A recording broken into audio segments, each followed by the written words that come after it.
veamos ahora el segundo aspecto, que es regresar funciones como resultado de haber aplicado un método.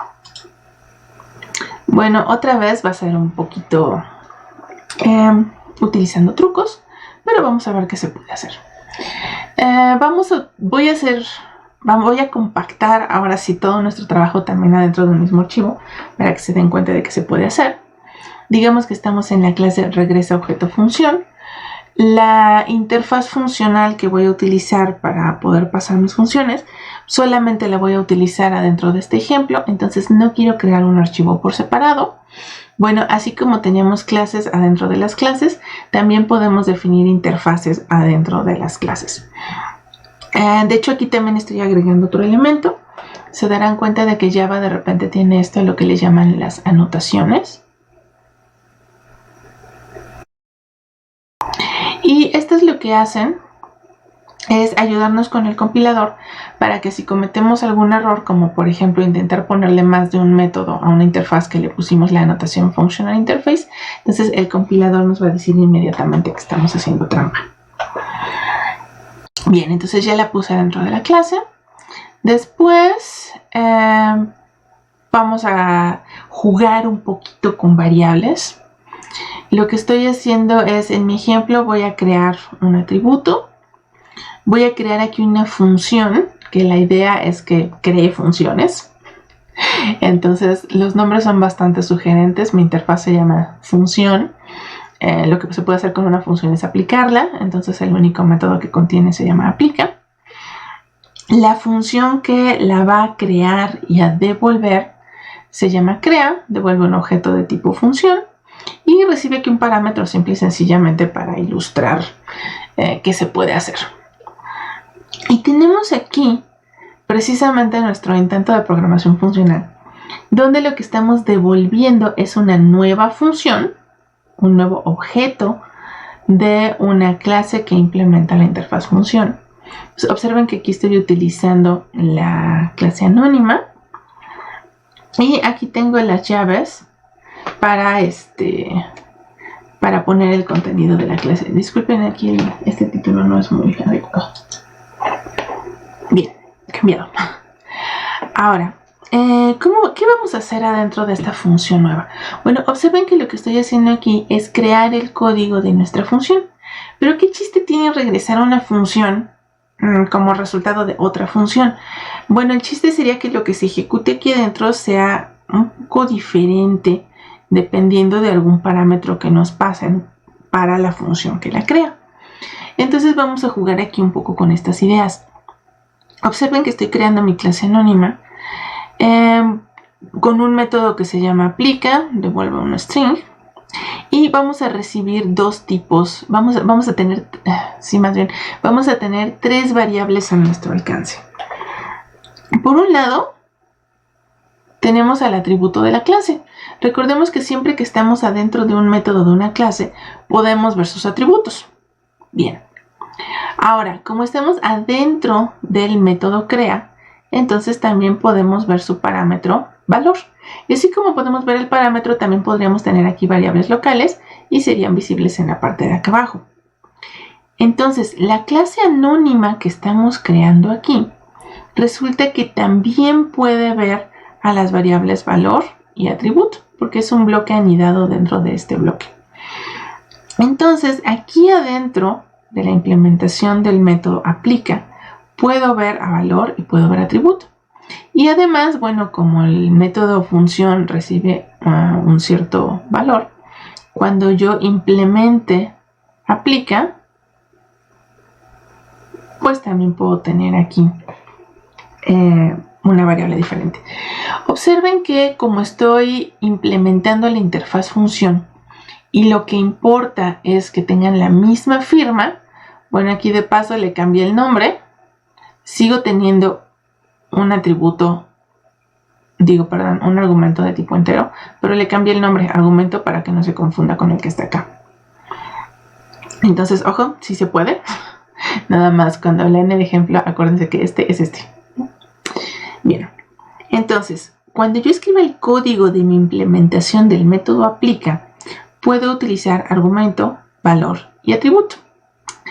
Ahora, el problema es que yo voy a mandar llamar al método aplica en cualquier momento. Cuando se ejecute este método, que pensemos lo que sea como cuando mando a ejecutar mi función, una pregunta muy importante es, ¿cuál va a ser el valor del atributo? ¿Cuál va a ser el valor de este argumento? Y, bueno, sí, del que creó a la función. ¿Y cuánto va a valer el argumento que estoy recibiendo aquí al ejecutar mi función? Bien, pues eso es con lo que vamos a jugar en la siguiente parte. Entonces, para poder modificar el atributo y demostrar las cosas extrañas que pueden suceder, vamos a crear aquí una especie de setter. Nada más que en vez de llamarse set atributo, nada más tiene el mismo nombre del atributo y recibe como parámetro el nombre que le quiero poner. A veces esta forma de escribir las cosas en vez de setters y getters lo asocian con una propiedad. Una propiedad es algo así como un atributo que puede tener permisos de lectura o escritura. Esa es simple y sencillamente una convención para crear los métodos de escritura y lectura. No es nada diferente o nuevo para el lenguaje. Pues bueno, aquí estamos jugando un poco con esa notación. Pues aquí tengo un setter en términos de lo que es. Y aquí abajo vamos a utilizar esto. Vamos a ver qué sucede. Bien, entonces en el método main vamos a crear un objeto de esta clase. Regresa objeto función. Y le vamos a llamar fábrica porque este objeto nos va a permitir crear a las funciones. Entonces, bueno, pues creamos un nuevo objeto de tipo regresa objeto función.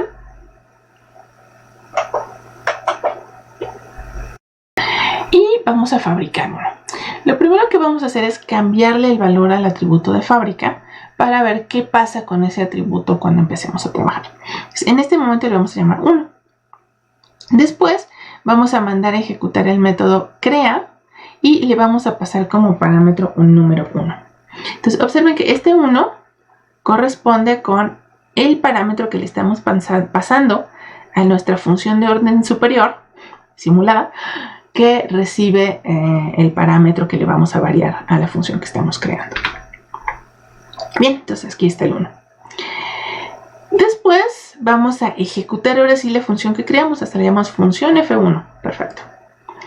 System.print, vamos a decir, este es mi intento número 1, entonces manda a ejecutar f1.aplica y le vamos a mandar un parámetro. Entonces este que estamos viendo aquí, este argumento, es este que tenemos acá. Ahora, ¿qué es esta función? Devuelve una cadena donde se concatenan los valores de atributo, valor y argumento para que podamos ver cuánto valen estos tres en cuanto mandamos a ejecutar la función. Ahora, ¿por qué quería una fábrica? Pues usualmente porque voy a querer hacer diferentes funciones, pero con parámetros distintos. Entonces vamos a volver a utilizar la misma fábrica, pero ahora el atributo le vamos a asignar el valor 2. Acuérdense, es el mismo objeto fábrica. Entonces, si yo lo pienso en la memoria de la computadora,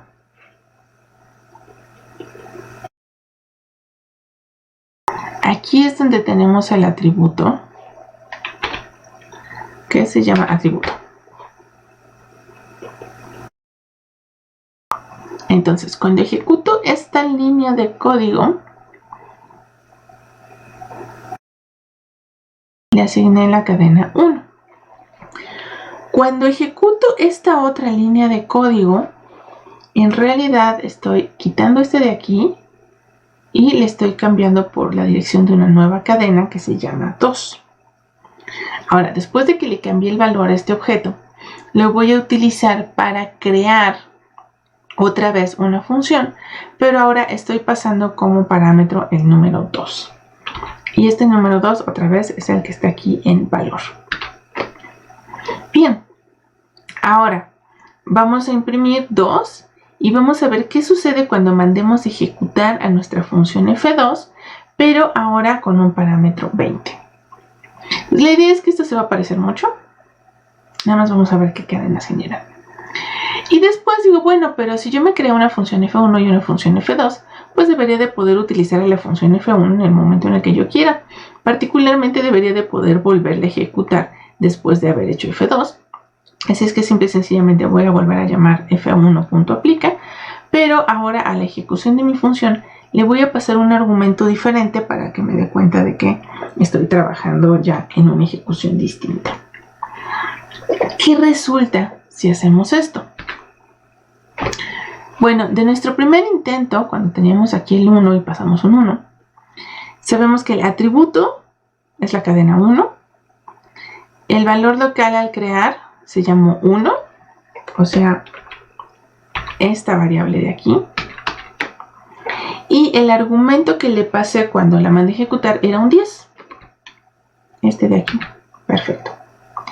En la segunda, pues parece algo muy semejante. Ahora asigné el atributo 2, pasé un 2 y un 20.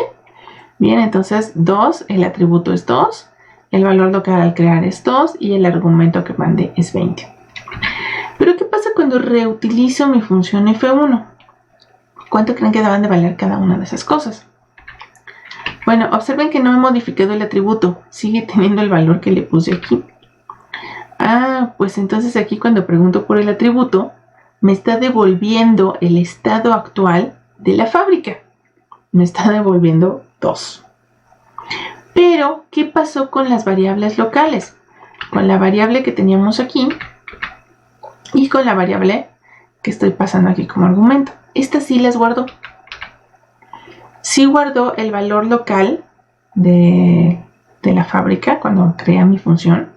Que este es en cierto sentido el que me importa, ¿no? Este me indica que cada vez que yo cree una función, sí puedo asignarle aquí algo en especial y que cuando la mande a ejecutar, aunque sea después de haber creado otras funciones, aunque haya hecho otras cosas, este se va a conservar. Entonces mi función tiene esa característica. Y aparte, bueno, está el argumento con el que la mando a llamar cada vez que la necesite. Entonces está el 10 y está el 11. Aguas entonces que nuestra simulación de funciones de orden superior, pues no deben entonces confiar en los atributos de las fábricas con las que los creamos, porque estas cosas se van a mover. ¿Por qué pasa esto? Insisto, porque realmente Java no fue pensado para este tipo de programación funcional, pero estamos tratando de jugar un poquito con ella para utilizarla cuando necesitemos pasar o devolver funciones sencillas. Entonces, esto nos indica qué es lo que sí podemos hacer, cómo se va a comportar y en qué podemos confiar. En el siguiente video veremos un ejemplo con todo esto.